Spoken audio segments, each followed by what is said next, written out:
Peace, love, and blessings unto each of you. This is the Queen Mother Kradin. Just as I had promised a few months back that I would come with you with a yearly report. So we're going to go through this very briefly on some of the issues and things that we have tackled and some of the monies that we have put out. I had made a promise that I would report in some of those things. And I would like to say that all the reports, they don't come in at the same time. It depends on what we are working with for the year. But let me make this perfectly clear to each person. No matter what we are working on for the year, we are always working on victims of domestic violence and sexual crimes. We That is a cause that we never let go, no matter what else we are doing, no matter what new project comes along. That is something we are constantly doing. So let me go through some of the things for the year of 2013, as I had promised before, that we had been blessed and capable of working with. One of those things uh, was marital rape. Marital rape takes on a new meaning depending on what country you live in. Believe it or not, in some countries, marital rape is not even considered a crime, because many times some countries and even some husbands, they see the wife as being their property. Therefore, they feel that she have not the right to say no to them.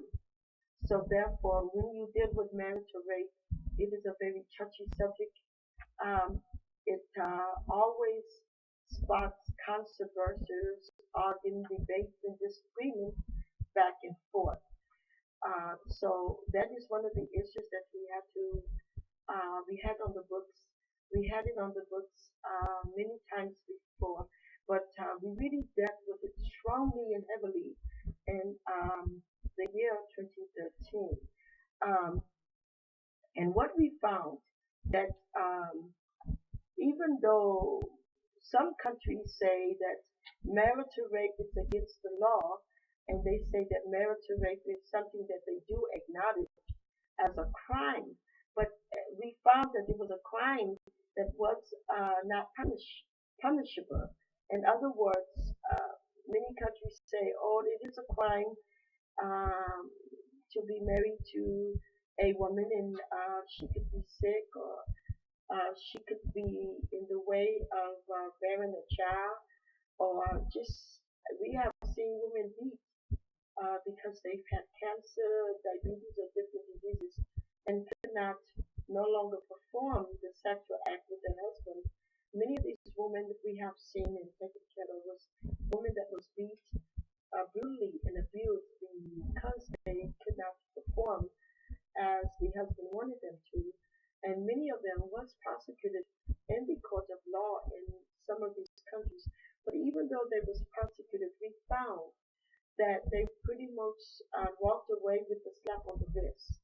Um, Sometimes the law just is only a law that is legal on the books, but it's really not um, a law that is punishable when the rules of that law has been broken. There's parts of Africa where a woman is indeed the property of her husband, and even though she say no to sex, he cannot even legally be charged with rape.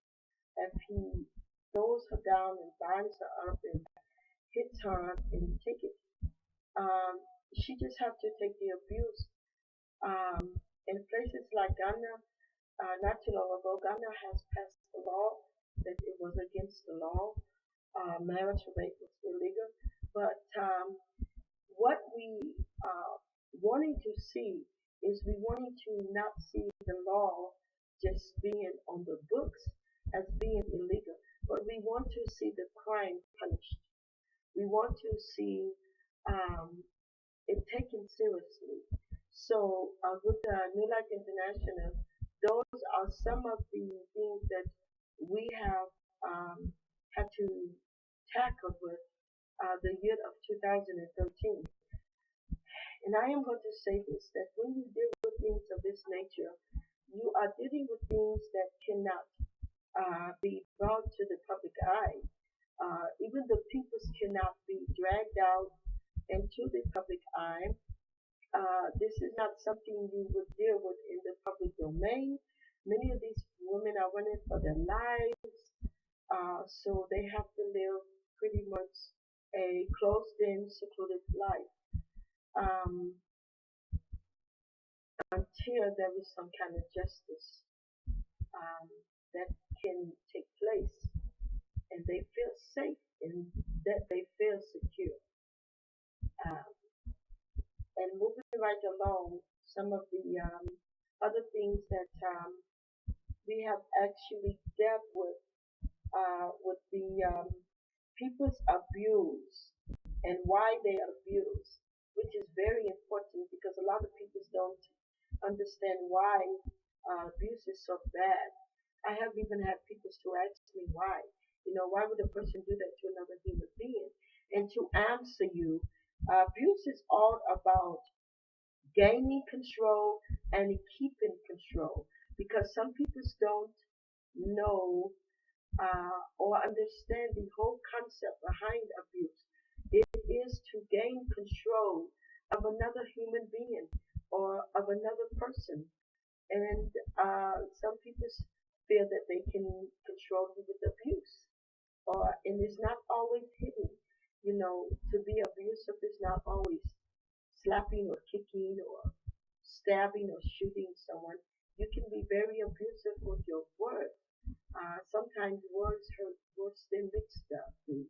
So we have to tackle in the year of 2013 a very high rate of people we found that was totally confused as to why is this happening to me.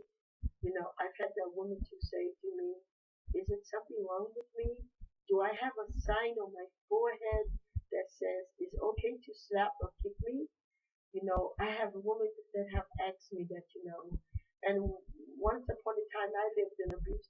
I've asked myself the same thing. Do I wear a t-shirt every day that says, you can abuse me, that is fine with me? It is not necessarily that, but that other person abused so they could gain the control over you. And relationship is not about controlling each other, but it is about loving each other. It's about caring for each other. You care for the needs of your partner, your boyfriend, your girlfriend, your husband, your wife, or whatever you want to call it. You love them and you care about them. But a person that abuses other people, they don't see it as a chance of loving that person. They see it as a chance of gaining power and control over them. So that's the second thing that was very strong um, for the year of 2013 that we had to really deal with, that we saw concerning the N.L.I.H.T International. The third thing was getting out the abuse. I'm going to say this because so many people tell you just walk away and get out of the abuse, not understanding that 75 to 80% of the women that die and that are murdered by their partner, they die by the hands of their partner because they are getting out.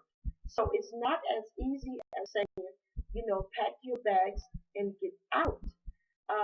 Many of these victims of abuse, even the children and the adults, whether it be a man or a woman, many of them are brainwashed to see this as their fault, or even just as a normal way of life, the way that people function. So therefore, we can't just go to a person and say, get out. Also, keep in mind when you go to a person and say, you need to get out the abuse, these people have no resources. Many of these women, they have to call us to get a bus ticket, to get a plane ticket, or a train ticket, or something to get away. And once they get away, they absolutely have nowhere to go. We work with the women that are really desperate. The women that stay in shelters and complain the whole time they're in shelter, we always tell them there is someone else that really are so desperate to get out of their abuse. They are glad to stay and wherever they can stay or wherever they can be, as long as they're not being raped or beat for the evening or for the day or however. So keep in mind that getting out the abuse or telling people to get out the abuse is not always as easy as it sounds, because you can be in a home where you are being abused on a regular basis, and you can get up and when the partner goes to work and you can pack your bags and you can say, I'm leaving, I'm not taking this anymore. And even though you have left the abuse, you yet years later, sometimes 15 or 5, 10, 15 or 20 years after leaving the abuse, you find that your mind is yet in prison. Your mind is yet bound by the things that you suffer when you was in the abuse. So we want to keep in mind that just getting out, when you go to a person and say, if you're being abused, you need to get out the abuse. We don't want to say those words to them without understanding that it's not as easy as it sounds when you say getting out. Because most of these people are very much so crippled in their minds. And when the mind is crippled, it affects your whole life. Many of these people stay in abuse because their minds are crippled. So therefore, we want to keep in mind that it is not as easy as we have made it out to be when it comes down to getting out of the abuse, that those four words uh, they're not a magic key to helping a person when you go to them and say, oh, they're abusing you, you're being sexually abused, you need to get out. We need to understand that it takes more than just someone saying you need to get out. Many times these women feel they have no options. So that was a heavy one that we had to deal with in 2013. Also, looking back, and reflecting, as I promised to give these yearly reports on what we are doing with the N.L.I.H.T International, and then maybe the following week I will give what we are doing with the foundation and the federation. But today we are giving the reports on N.L.I.H.T International, and we're giving it in depth. Uh, the fourth thing that we dealt with is women who grew up in abuse are more than likely to find dates or to marry men that abuse them. And that is so true. So, women, little, excuse me, I'm sorry, little boys and little girls that have lived in a home where they have witnessed abuse, they are more likely to grow up and to marry men that abuse them. And I know it sounds crazy because a lot of times we say, why would you do that? When you watch your mother suffer or you watch your aunt suffer, or you watch your cousins or people uh, in your family, you watch them suffer. Why would you go and marry someone that does the same thing to you that you have had to watch many of the women in your family go through? Because it is a cycle. It is a vicious cycle that goes on and on and on and on. And you will never, I don't care what another person say, do, or think about you, you will never in your life, ever in your life, understand the full effect that abuse can cause and it can bring upon a person. With that being said, what that simply means is when a person goes through, or when a person with a child witness abuse, I don't think that the world will ever understand the full effect of what witnessing that abuse can take on a person's mind, or what it can actually do to a person. I see it all the time. And I tell people that if you don't want your daughter or your son to think that abuse is a normal way of life, then don't let them witness it. Because if they witness it and they see you stay and they see you put up with it, then they would automatically assume this is a normal function of life. I don't know how many young girls, young men, children that we have helped to get out of abuse have told us in the beginning they really thought that this was a normal way of life. So keep in mind when you have your young daughters or your young sons that if people witness this as a way of life, they are more than likely to grow up and to marry abusers that's going to abuse them also. Um, the fifth thing that we have to deal with is it's okay to try and see the good in everybody, but never let searching for the good stop you from seeing the true person that a person is. So, in other words, we see so many women where their children, so many of these women, their children are being raped and molested, and they say that, you know, they stayed with the men because they always say, well, I'm the type of person that I like to see the good in the person. Well, you don't want to, it's okay to want to see the good in the person, but you don't want to see the good in the person and just only see the good in a person, but be blind and ignorant and close your eyes to the bad in them also. And we are trained as a society and as a peoples, we are told to see the good in everybody. It's okay to see the good in them. But keep in mind that as you search for the good in peoples, that everyone needs to be saw for what they are and seen. Each person needs to be seen for what they really are. So if a person is raping children and beating their wives and partaking in this behavior, you don't want to sit down and let the children go through abuse and see other people suffer by other people's actions, and then you just say, I'm searching for the good in them. You want to be able to also say, I know I'm looking for the good in that person, but the raw fact of the matter is the bad in this person is killing and hurting too many other people. So that is what you need to act upon. So those are some of the subjects that we said we would go through. Someone was very interested in some of the difficult subjects that we had tackled and dealt with for the year of 2013. So that is our report. So the week that is coming up, I think the next week that is coming up, which will be of course the first part of March, I believe, we will talk about the Federation and what we have been doing with that. And then in the week after that, the second week in March, I believe, we will also be dealing with what we have dealt with in the foundation. Um, we do thank you for your time. You all have been so kind to us.